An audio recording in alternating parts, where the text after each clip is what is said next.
Assalamualaikum warahmatullahi wabarakatuh. Kami Pusat Pendidikan Ibnu Umi Maktum USIM berada di Dewan Tunku Chancellor DTC USIM sempena Karnival Generasi Madani. Jadi kami juga membuka booth kat sini di mana booth kami senang saja nak nampak. Di hadapan pintu masuk ni terus nampak. Jom ikut saya.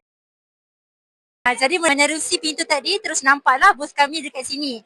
Jadi sebagai seorang generasi madani, kita membawakan inisiatif inklusif iaitu meraihkan semua komuniti boleh membaca dan mempelajari Al-Quran.